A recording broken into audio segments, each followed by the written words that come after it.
ዘመኑ ክፉ ነውና ከምታዩትና ከምትሰሙት ተጠበቁ። በመጨረሻው ዘመን ብዙዎች ሐሰተኞች ይነሳሉ፣ ብዙ ድንቅና ታምራትን ያሳያሉ የሚለውን የመጽሐፍ ቅዱስ ቃል አስቡ። አለበለዚያ ትሰናከላላችሁ። ሐሰተኞች በሚያሳዩ ድንቅና ታምራትን ተስባችሁ ከዘላለም ሕይወት ትጎድላላችሁ። ስለዚህም አስተውሉ፣ ለፌም አትበሉ። ሰላም ጤና ይስጥልን ውድ የቃል ሚዲያ ቤተሰቦች እንደምን አላችሁ?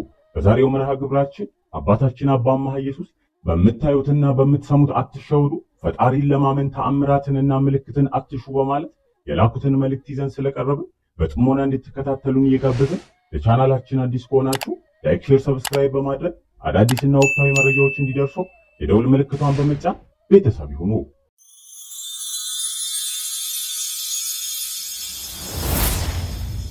እግዚአብሔርን ለማመን በቤቱ ጸንቶ ለመኖር ለሚገጥሙን የዚህ ዓለም መሰናክሎች ሁልጊዜ ተአምራትን መሻት እግዚአብሔር የሚወደውን መንገድ አይደለም ያሉት አባታችን አባ አምሃ ኢየሱስ ዘመኑ ክፉ ነውና ያለነው የዘመን መጨረሻ ላይ ነውና ብዙዎች ሐሰተኛ ነቢያት ብዙ ድንቅና ተአምራትን እያደረጉ ብዙዎችን እያሳቱም ስለሆነ እኛም ከሚጠፉት ወገን እንዳንሆን እንጠንቀቅ ብለዋል።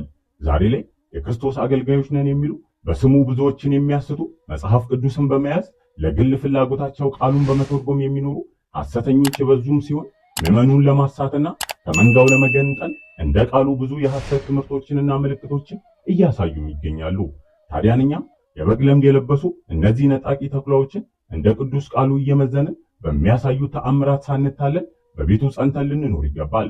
እርግጥ ተአምራትን ማድረግ ለቤተ ክርስቲያን የተሰጣ ጸጋና ስልጣን ቢሆንም አምላክ ሰው የሆነበት በድንግልና ተጸንሶ በድንግልና የተወለደበት ከስጋዩ የሚበልጥ ተአምር እንደሌለ ቅድስት ቤተ ክርስቲያናችን ታስተምረናለች። የአምላክ ሰው መሆንን ነገረ ምልአትን በስፋት ያስተማረው ቅዱስ ዮሐንስ አፈወርቅም የስጋዊ ምስጢርን አስተምሮ የልደቱ ነገር ቢቀርበት እንግዲህስ ምን እላለሁ? ምንስ እናገራለሁ? ከዘመን አስቀድሞ የነበረ እርሱ ትንሽ ሕፃን ሆኗል በማለት ቤተ ክርስቲያናችን ታላቅ ተአምር የምትለውን የክርስቶስን መወለድ ጽፎልናል። ተአምር የሚለው ቃል የግዕዝ ሲሆን ትርጉሙም ምልክት ማለት ነው። የማይታይ ረቂቅ እግዚአብሔር ኃይሉን ከሃሊነቱንና ጌትነቱን የሚገልጥበት የሥራም ምልክት ነው። በሌላም መልኩ ተአምር በእግዚአብሔር አማካኝነት ለሃይማኖታዊ ዋጋ ሲባል የሚፈጸም ትርጉም ያለው ተግባር ነው። ተአምር በእግዚአብሔር ቸርነት የሚፈጸም ሃይማኖታዊ ትርጉም ያለው ተግባር እንዲሁም የተፈጥሮ ክስተት ነው። እንደ መጽሐፍ ቅዱስ ታሪክ አምላካችን ልዑል እግዚአብሔር በዘመነ አበውና በዘመነ ኦሪት በቅዱሳን ነቢያት ተአምራትን ሲያደርግም ኖሯል። በአዲስ ኪዳንም በፍጹም ተዋህዶ ሰው ሆኖ ለድህነተ ዓለም በተገለጠ ጊዜ አያሌ ተአምራትን አድርጓል። ሙታንን አስነስቷል፣ ለምጻሞችን አንጽቷል፣ ድውያንም ፈውሷል፣ ጎባጣዎችን አቅንቷል፣ ሽባዎችን ተርትሯል። ጌታችንም እነዚህን ተአምራት ያደረገው ተአምራትን ማድረግ የባህሪው ገንዘቡ በመሆኑም ነው። እርሱ በባህሪው የሚያደርገውንና ያደረጋቸውን ድንቅ ሥራዎችና ተአምራት ወዳጆቹ ለሆኑ ቅዱሳን ሐዋርያትና ደገኛ አባቶችም እንዲሁም እናቶች በጸጋ ለግሷቸዋል።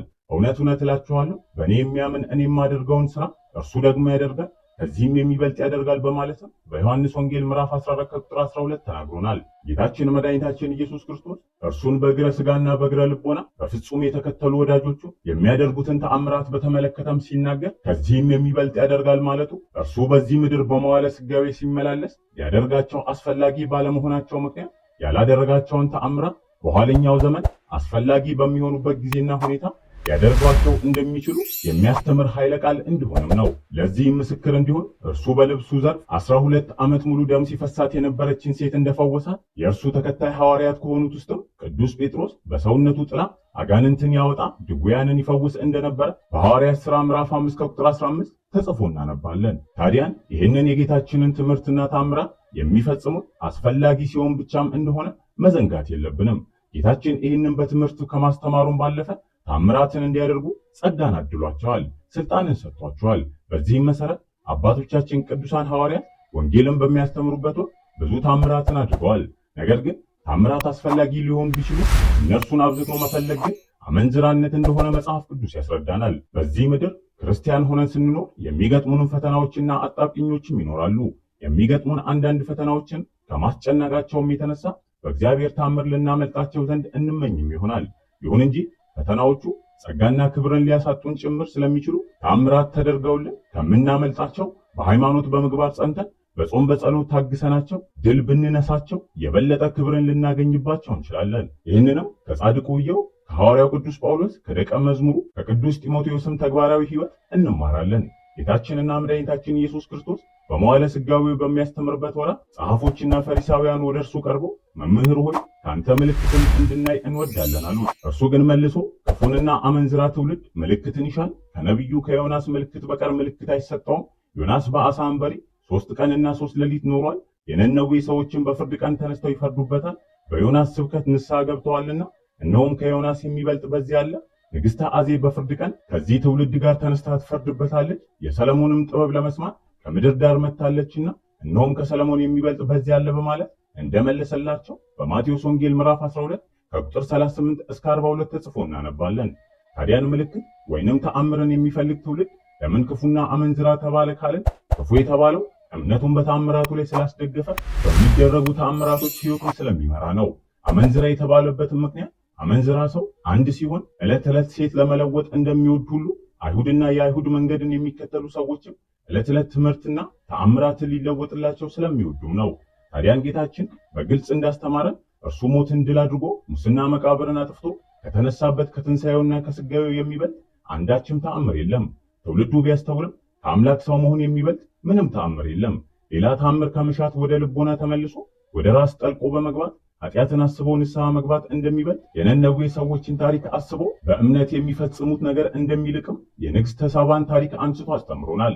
እኛም ካስተዋልን በንስሐ ስርየትን ማግኘት፣ በእምነት መመላለስ በየቀኑ በሕይወታችን የሚፈጸም ተአምራት መሆኑን እናያለን። እዚህ ላይ መርሳት የሌለብን ነገር ቢኖር ከሁሉም ነገር ተአምራትን የሚሻ ሰው ሰይጣንና ክፉዎችን በሚፈጽሟቸው ምትሃታዊ ተአምራት ተታሎ የመውደቅ ዕድሉ ሰፊ መሆኑን ነው። በእምነት ለሚኖር ሰው ተአምራት በቀዳሚነት የሚመጡና የሚነሱ ጉዳዮች ሳይሆኑ እንደ ትርፍ በእምነት ከሚፈጸሙ መልካም ምግባራት ጋር ተካክለው የሚታዩም አይደሉም። ሐዋርያው ቅዱስ ጳውሎስ እንዳስተማረው ሁሉም ብናውቅ ተራሮችን እስከምናፈልስ ድረስ ተአምራትን የማድረግ ስጦታን ቢኖረን ፍቅር ከሌለን ግን ከንቱ ነን። ሌሎችን የሚወድ ተአምራትን ከሚያደርግ ይበልጣል የሚባለው ለዚህ ነው።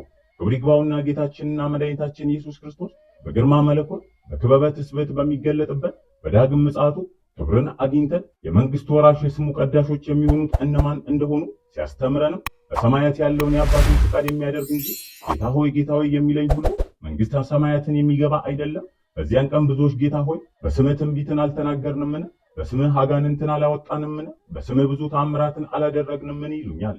በዚያን ጊዜም ከቶም አላውቃችሁም እናንተ አመፀኞች ከኔ ራቁ ብዬ እመሰክርባችኋለሁ ብሎ በማቴዎስ ወንጌል ምዕራፍ 7 ከቁጥር 21 እስከ 22 አስተምሮናል። በዚህም ኃይለ ቃሉ የእግዚአብሔርን ፍቃድ መፈጸም ተአምራትን ከማድረግ እንደሚበልጥ አሳይቶናል።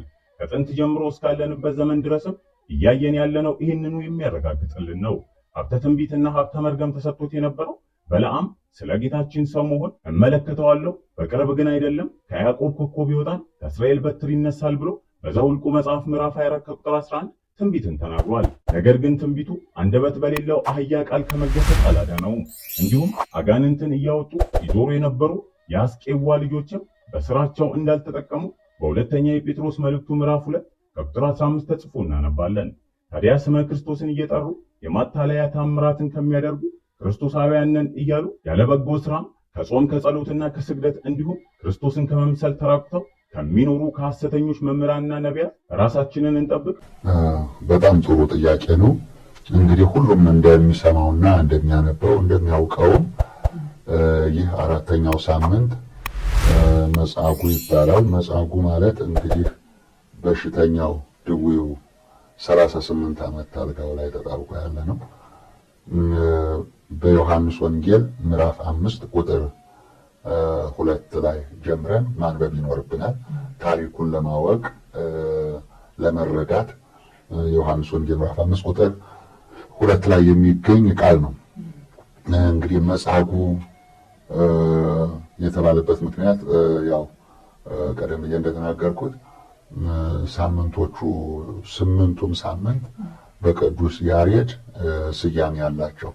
ስለዚህ አራተኛው መጻጉዕ እንግዲህ 38 ዓመት በአልጋ ላይ ተጣብቆ ኖሯል። ይህ ሰው እንግዲህ በዚህ በኢየሩሳሌም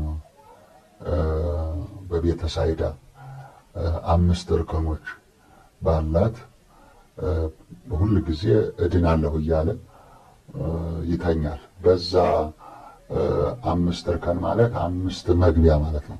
5 መግቢያዎች አላት ማለት ነው። እንግዲህ ባህሩ ይሄ ነው። የባህር አለው መጠመቂያ ማለት ነው። እንግዲህ በዚህ ቦታ ላይ ህዝቡ ገብቶ የሚጠመቅበት፣ የሚፈወስበት፣ የሚድንበት 5 እርከኖች አሉ። 5 መግቢያ በር ማለት ነው። በዚህ በ5ቱ መግቢያ በሮች ደግሞ ብዙ ሰው ጸበሉ የሚፈውሰው በሳምንት 1 ቀን በሳምንት 1 ቀን ቅዳሜ ቀን በሰንበት ቅዳሜ ሰንበት በየሳምንቱ ቅዳሜ እዛ ይተኛሉ ዙሪያውን እየገቡ። ከዛ በኋላ እንግዲህ በየሳምንቱ ቅዳሜ ዕለት የእግዚአብሔር መልአክ ከሰማይ ወርዶ ያንን ባህር ያናውጠዋል ማለት ነው። ይመታዋል እና ሲመታው መውረጃ ሰዓት አለው። በሳምንት ቅዳሜ ቀን ነው የሚወርደው። ያንን ሲመታው በዙሪያው ቀድሞ የተኛ ማለት ነው እንግዲህ ወሰን አለው ውሃው የሚደርስበት ድረስ ይተኛሉ። ከዛ እንግዲህ መልአኩ ሲያናውጠው ውሃውን ሲለው ፈጥኖ ያ ጸበሉ የደረሰባቸው ሰዎች ያጠምቃቸዋል። በ5ቱም በር ይወጣል ሲመታው ማለት ነው። ከዛ መጀመሪያ ያረፈበት ይድናል፣ ይፈወሳል። ይህ ሰው እንግዲህ መጻጉዕ 38 ዓመት በዚች በር እየሄደ ይተኛል። ግን ያው ደካማ ስለሆነ ሁሉም ለራሱ ነው መፈወስ የሚፈልገው፣ ሁሉም መዳን የሚፈልገው። እስቲ ልርዳህ፣ አንተ አልጋ ላይ ተጣብቀህ ነው የምትኖረው፣ ስለዚህ ልርዳህ እና ላግዝህ የሚለው የለም። ስለዚህ በየሳምንቱ ይተኛል። ግን 38 ዓመት ከአልጋ ላይ መጣበቅ ቀላል ነገር አይደለም። መቼም እግዚአብሔር አምላክ ተስፋ ካደረግን የእግዚአብሔር ተስፋ ትልቅ ነው። ሁልጊዜም ቢሆን በእግዚአብሔር ተስፋ መኖር። ይህ ሰው ወዴትም አልሄድም፣ ማንንም አልፈለግም፣ የማንንም እርዳታ አልሻም። ምክንያቱም ብዙ ሰዎች ሲታመሙ ችግር ሲደርስባቸው ብዙ ቦታ ያስሳሉ። ጠንቋዩንም፣ አስማተኛውንም፣ ስር በጣሹንም፣ መጽሐፍ ገላጩንም፣ ደሮውንም፣ በጉንም ሁሉንም በቃ ያድነናል፣ በቃ መዳን ነው የሚፈልጉ፣ በስጋቸው መፎስ ነው የሚፈልጉትና ስለዚህ ወዴትም ሊሄድ አልቻለም። ይሄ ሰው አንድ ቀን እግዚአብሔር መጥቶ ይፈውሰኛል ብሎ አምኗል። አንድ ቀን እድናለሁ ብሎ ተስፋ አይቆርጥም። በየሳምንቱ ቅዳሜ ሄደ ይተኛል። ስለዚህ የእግዚአብሔርን ቸርነት ነው የሚጠብቀው። ከሰው ምንም ያገኘው ነገር የለም፣ ሊረዳው የተገኘ ነገር ስለሌለ ማለት ነው። ከዛ በኋላ አንድ ቀን ጌታችን መድኃኒታችን ኢየሱስ ክርስቶስ እነዚህን ሕሙማን ሊጎበኝ ሄደና በዛ በቤተሳይዳ ከሁሉም የሱ የባሰ 38 ዓመት ከሁሉም ተመረጠ። ጠጋ ብሎ ጌታችን ኢየሱስ ክርስቶስ ልትድን ትወዳለህ አለው። እውነት እግዚአብሔር የተመሰገነ ነው። ጽናት እንደዚህ ነው እንግዲህ ውጤቱ ይሄ እና ጌታ ሆይ መዳን እወዳለሁ፣ መዳን እፈልጋለሁ፣ ግን ሰው የለኝም አለ። ምን የለኝም? ሰው የለኝም፣ የሚረዳኝ ሰው የለኝም። ወደ ጠበሉ ቀድሞ የሚያስተኛኝ ሰው ስለሌለ፣ ሰው የሚረዳኝ ሰው ስለሌለ እስካሁን ከአልጋ ላይ ተጣብቄ ነው ያለው። ዳን፣ የተኛህበትን አልጋ ተነሳና ተሸክመህ ሂድ አለው። እንዴት ነበር ቀዳሚ እና ይህ ሰው ለምን ያችን አልጋ ተሸክመህ ሂዳለሁ የሚባል ባለውለታው ሰው ብቻ ስለነበር፣ የረዳውም ሰው አልነበረም፣ ያየውም ሰው አልነበረም። እሱም ጌታዬ ሰው የለኝም መዳን እፈልጋለሁ እንዳለው ሁሉ ባለውለታህ ናትና ይሄን ያህል 38 ዓመት ሳትሰለች በዛብኝ ሳትል የተሸከመችህን ባለውለታ በአደባባይ ተሸክመህ በራስህ ተሸክመህ መስክርላት። ባለውለታን መርሳት አያስፈልግም። ውለታ ትልቅ ነው። ጌታችን እኔን ተሸከመኝ አላለው። እኔ አድንሃለሁና ፈውሳለሁ ተሸከመኝ አላለው። ባለውለታ ዘመድህ የተሸከመችህን ይችን አልጋ ዛሬ በራስህ ላይ ተሸክመህ መስክርላት። ተነስና ሄዳሉ እና ተሸክሞ አልጋውን ተሸክሞ ከቤተሳይዳ በኢየሩሳሌም በአደባባይ መስክሮላታል። እና መጽሐፉ ማለት ይሄ ነው። ሁሉን እንመርመር እያልን እኛም መርሃ ግብራችንን በዚሁ አበቃን። አምላካችን እግዚአብሔር ለሀገራችንና ለቤተ ክርስቲያናችን ሰላም አንድነትን ይስጥ። ወስብሐት ለእግዚአብሔር ወለወላዲቱ ድንግል ወለመስቀሉ ክቡር ይቆየን። ቃል ሚዲያ